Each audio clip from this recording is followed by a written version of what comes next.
Often in a debate about communism, you'll hear someone say, communism may work in theory, but it would never work in practice. I don't think this is right. I think communism will also fail in theory, and I'll give you some reasons why. But first, let's just talk about Marx's account of history very broadly so we can all have kind of an understanding of what's going on. So he argued pretty indisputably that for the majority of history, it was an artisan economy where somebody would start their product, they would finish their product, and then they would sell that product to the consumer. And that would be like a blacksmith, that would be a shoemaker, something like that. But his philosophical interpretation was that you would get this existential value in that work, that part of the value of your existence, the locus of your value in your life, would be tied to the work that you do. And he said a lot of that value comes from making the good start to finish and then selling it to the consumer, because you have that completion of the process. And so he said if you were a shoemaker, your existence was in many ways defined by being a shoemaker, and that you would get this existential value out of the work that you did. So then he said that in the natural course of history, as industrialism rises, that we transition into capitalism. So no longer were people starting their product and then finishing their product and then selling it, they were just doing one part of the process on like an assembly line or in a factory. So then he says that that deprives people of that existential relationship that they have to their work. They no longer get the value that comes from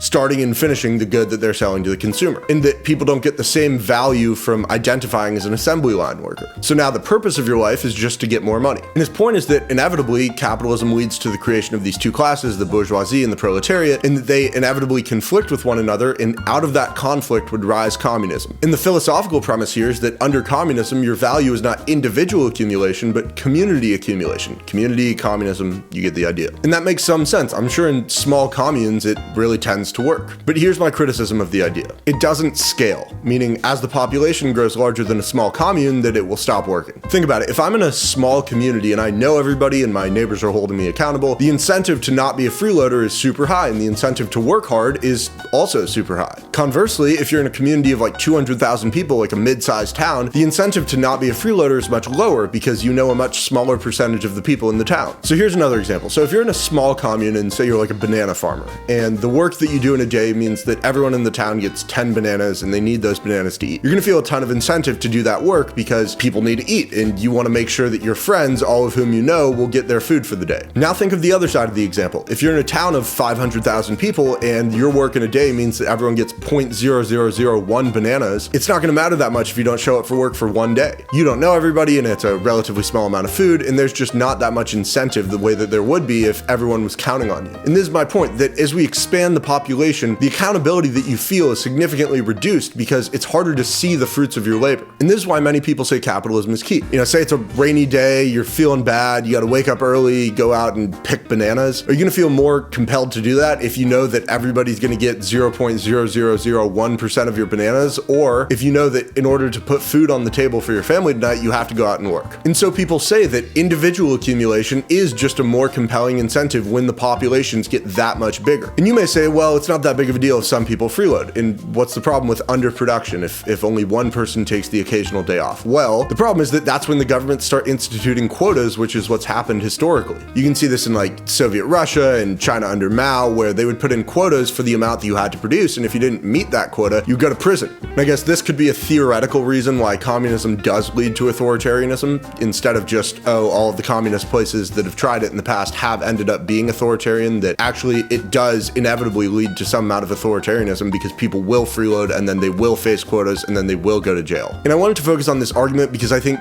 people talk a lot about all of the historical examples of communism, and there's this long debate about whether or not those were true examples of communism, but I don't think you need to get into that historical debate. I think there's theoretical reasons why communism could never work. But let's not forget, there are good criticisms of capitalism. They say people do really bad and morally abhorrent things in search of profit, like hurting the environment or, again, hurting other people. People say that capitalism corrupts the government, which is certainly true to some extent. Additionally, externalities are often not factored into market price, so things like global warming or how production processes affect people's health are a big problem in unregulated capitalism. So it's the government's job to then regulate capitalism and mitigate some of these problems that arise when you do have unregulated markets. And to wrap it up, I think politically we're all kind of in the same place where we agree that capitalism is good to some extent, in that we do need some government regulation. And I think it's just a question of how much government regulation. And I think there's a fringe of people that want communism, and I think there's a fringe of people that want completely unregulated capitalism. But I think the vast majority of Americans agree that we should have some government regulation, but we shouldn't get rid of capitalism.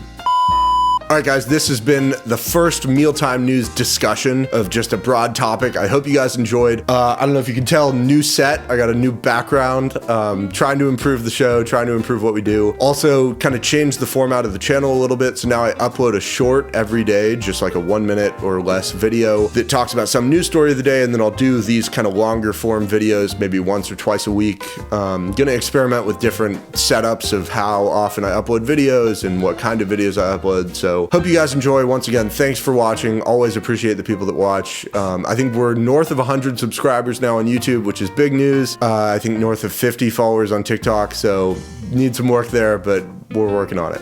All right, see you guys tomorrow.